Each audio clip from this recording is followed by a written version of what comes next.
আসসালামু আলাইকুম সবাইকে। আজকের মে মাসের 9 তারিখ 2025। এখন রাত অনেক মিডনাইট। আজকে বৃহস্পতিবার।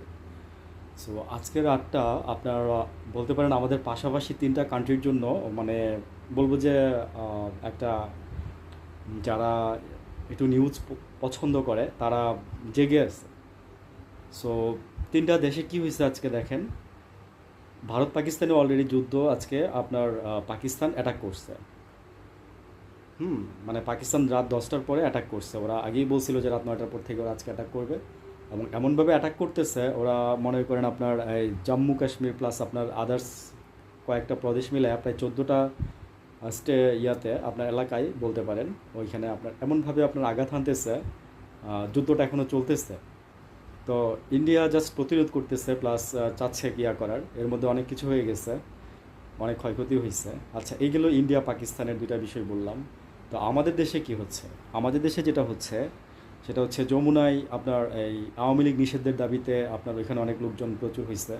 ঠিক আছে, 3,000 লোকজন হবে। এই যে জাস্ট লেটেস্ট আধা ঘন্টা নিউজ, এখন রাত বাজে 3টা। তো আমি দেখতেছিলাম আর কি, দেখতে দেখতে ভালো যে আপনাদের সাথে একটু শেয়ার করি। এরপরে যে নিউজটা হচ্ছে সেটা হচ্ছে যে দেখেন, মানে এই সময়ই এই ঘটনাটা ঘটছে, বাংলাদেশে আরও তিনটা জিনিস ঘটছে। ঠিক এই সময়ই ওরা এটা চাইতেছে আওয়ামী লীগ নিষিদ্ধের দাবি। হ্যাঁ, এটা এবার করবেই, মাস্ট বি। হয় ওরা থাকবে, না হয় নিষিদ্ধ হবে, একটা কিছু হবে, এবং এটা নিয়ে অনেক কিছু হবে। ঠিক আছে, আজকে রাতে পুরো রাতেই ওইখানে মানুষজন থাকবে। আচ্ছা, এর মধ্যে আবার বিএনপি চাচ্ছে আওয়ামী লীগের লোকদেরকে ওদের দলের মধ্যে ঢুকাই নিতে। হ্যাঁ, এটা এটা এটা জাস্ট চলতেছে প্রক্রিয়াটা বলতে পারেন, মানে ওইটা ওদের মনস্তাত্ত্বিকে চলে আসছে জিনিসটা। যদি নিষিদ্ধ করে তাহলে কী করবে? তো বিএনপি ওই মানে ওই জিনিসটা এটা তাদের মানে নিয়ে আসছে, অলরেডি ওরা কার্যক্রমগুলো শুরু করতেছে, বুঝছেন? তো এই একটা বিষয়। আর আরেকটা বিষয় হচ্ছে যে এই হাসিনার বিচার, হ্যাঁ, এবং মানে এটা তো ওই যে ধরেন ওইটার সাথে রিলেটেড, কিন্তু হামিদ যে পলাই গেল আজকে, হ্যাঁ, বা চিকিৎসা নিতে গেছে। আসলে হামিদের নিউজটা হচ্ছে কি যে মানে পালিয়ে গেছে বলতে উনি চিকিৎসা নিতে থাইল্যান্ডে গেছে এরকমই বলছে। তো ওইখান থেকে যে ইন্ডিয়া যাবে না এবং এরকম কোনো মানে ধরাও যাবে না, যদি যাই ধরতেও পারবেন না।